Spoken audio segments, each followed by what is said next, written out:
Defense headquarters has said that troops of Operation Safe Haven eliminated killers of Bauchi village head identified as Alhaji Saleh Abdulhamid. According to the military high command, it said the troops had arrested the duo of Abdulrazaq Umar and Idris Abdullahi, who confessed to have been involved in several abductions in Plateau and Bauchi states, as well as the murder of the village head, adding that the suspect tried to escape and were killed. The Director, Defense Media Operations, Major General Bernard Onyeko, in a statement released on Tuesday, said the duo were arrested in collaboration with the Plateau State Police Command. The statement partly read, "Troops of Operation Safe Haven sustained efforts at maintaining their mandate and ensure the hitch-free and peaceful Salah celebration."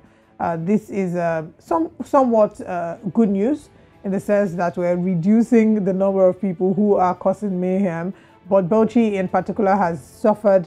We've seen a lot of issues concerning insecurity, not just in Bauchi, in different parts of the country, something that we've been plagued with, but we must applaud our troops when they do well, so well done to them. And, it's really just been a struggle for us as a country. We look forward to the day when insecurity will no longer be a problem. Like on Salah Day, you can't even freely celebrate Salah with peace of mind. We have reports of people who were attacked on Salah Day.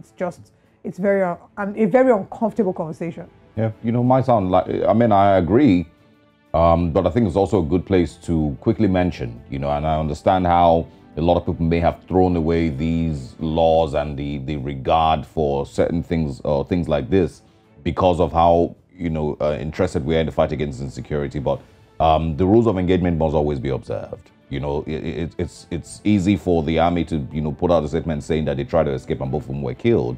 But if you remember, it's one of the things that started the Boko Haram insurgency and blew it out of proportion and beyond what we can handle now, when their leader was killed extrajudicially by the police back then, 2010 or so, 2009, I don't remember.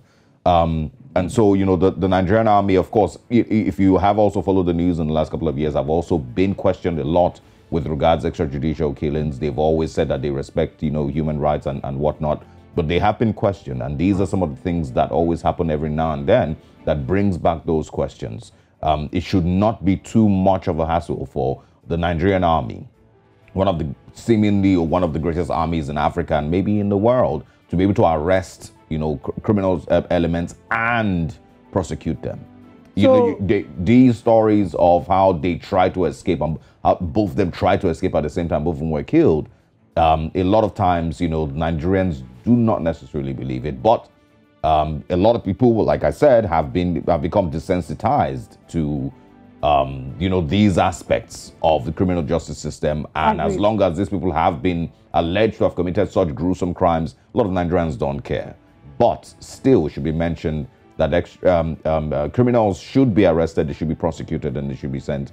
They should be made to pass through, what the law justice system says. That's a very valid point you've raised there, because at the end of the day, even the law provides that someone who's committed a crime a crime as grievous as murder, which is similarly the worst crime you can commit, right? In terms of like you've gone out and you've intentionally, deliberately, not mistakenly, deliberately harmed someone. The law provides that you should have defense.